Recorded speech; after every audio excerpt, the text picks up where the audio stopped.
जय हिंद। आज का हमारा टॉपिक है इतिहास। इसमें हम लोग भारत के राष्ट्रवाद और ऐतिहासिक घटनाओं को देखेंगे। पिछले वीडियो में हम लोगों ने ऐतिहासिक घटनाओं को देखा था। ये दूसरी वीडियो है। फैक्चुअल क्वेश्चन है, एग्जाम में पूछे जाते हैं, एनसीईआरटी की किताब से लिया है। तो चलिए देखते हैं फटाफट। यहाँ आप देखेंगे 1927 में साइमन आयोग की नियुक्ति होती है और 1928 में ये साइमन आयोग जो है भारत आता है। क्वेश्चन पूछा गया है 1929 में अगर आप देखेंगे तो शारदा एक्ट आता है। पूछा गया है कि शारदा एक्ट कब लाया जाता है, तो 1929 में।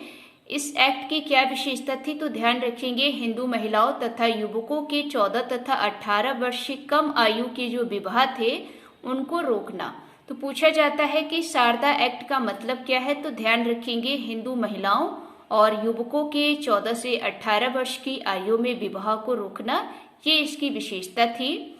1929 में 8 अप्रैल को विधानसभा में बम फेंका गया। ये क्वेश्चन पूछा गया है कि विधानसभा में बम कब फेंका गया, तो 1929 में। किसने फेंका, तो ध्यान रखेंगे भगत सिंह और बटुकेश्वर दत्त ने।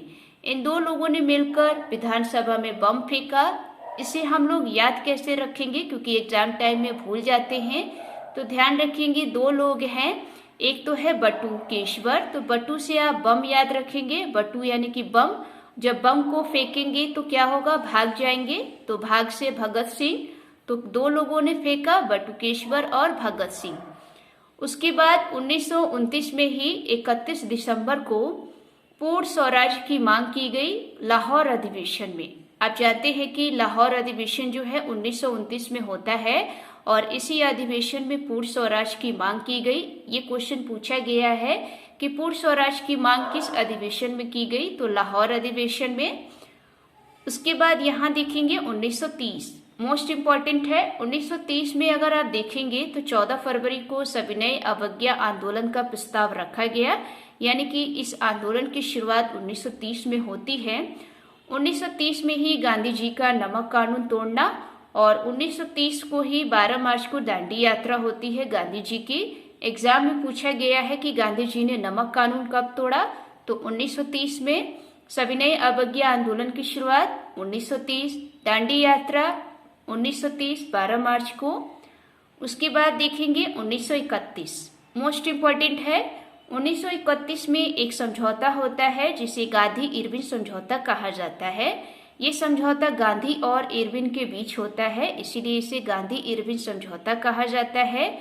1931 में ही गांधी जी है वो दूसरे गोलमेज में भाग लेते हैं। तो पूछा गया है कि गांधी जी किस गोलमेज में भाग लेते हैं, तो ध्यान रखिएगा द्वितीय गोलमेज में, क्योंकि 3 गोलमेज होते हैं, प्रथम, द्वितीय और तृतीय। तो गांधी जी जो है 1931 में दूसरे गोलमेज में भाग लेते हैं। उसके बाद देखेंगे 1932 मोस्ट इम्पॉर्टेंट है। 1932 में सांप्रदायिक निर्णय की घोषणा की गई। इसमें सबसे ज्यादा इम्पोर्टेंट है कि 1932 में पुनः सविनय अवज्ञा आंदोलन प्रारंभ किया। आप जानते हैं कि 1930 में यहाँ पर सविनय अवज्ञा आंदोलन की शुरुआत हो गई थी, यानी कि इसको पहले रोक दिया गया था कुछ समय के लिए, फिर इसको बाद में दोबारा से शुरू किया गया। ये एग्जाम में पूछा गया है कि सविनय अवज्ञा आंदोलन की शुरुआत दोबारा कब की गई, तो ध्यान रखेंगे 1932 में। उसके बाद आप देखेंगे 1935 में। 1935 में भारत सरकार अधिनियम जो है पारित होता है। भारत सरकार अधिनियम में दोस्तों भारत के लिए नियम कानून बनाए जाते हैं। तो यहाँ पर ध्यान रखेंगे, तो भारत सरकार अधिनियम कब पारित किया गया, 1935 में। आगे देखेंगे 1940, मोस्ट इम्पॉर्टेंट है। 1940 में व्यक्तिगत सत्याग्रह की शुरुआत होती है, क्योंकि इसमें व्यक्तिगत सत्याग्रह करने वाले जो पहले व्यक्ति थे वो विनोबा भावे थे। ये एग्जाम में पूछा भी गया है। तो आपको यहाँ ध्यान रखना है कि व्यक्तिगत सत्याग्रह की शुरुआत कब होती है, 1940 में। पहले व्यक्तिगत सत्याग्रह करने वाले विनोबा भावे थे।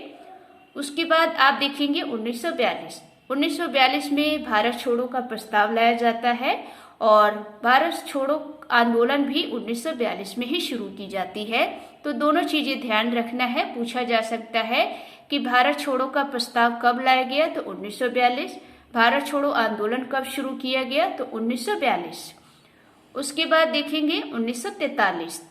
1943 मोस्ट इम्पॉर्टेंट है क्योंकि 1943 में सुभाष चंद्र बोस जी जो हैं वो जापान चले जाते हैं और वहीं जाकर स्वतंत्र भारत की सरकार का गठन करते हैं। और 1943 में ही आप ध्यान रखेंगे 1943 में आजाद हिंद फौज की बनाई जाती है। पूछा भी गया है कि आजाद हिंद फौज का गठन किसने किया, तो सुभाष चंद्र बोस ने। कब किया, 1943 में। और इसको भी ध्यान रखेंगे स्वतंत्र भारत की सरकार का गठन ये किसने किया, तो सुभाष चंद्र बोस ने, क्योंकि सुभाष चंद्र चाहते थे कि हम अपने देश के लिए एक स्वतंत्र सरकार बनाएं। तो ये दोस्तों स्वतंत्र भारत की सरकार का गठन करते हैं। उसके बाद यहाँ देखेंगे 1946 मोस्ट इम्पॉर्टेंट है क्योंकि 1946 में 1 जुलाई को संविधान सभा के चुनाव होते हैं। जो पूछा जाता है कि संविधान सभा के चुनाव कब हुए, तो ध्यान रखिएगा 1 जुलाई 1946।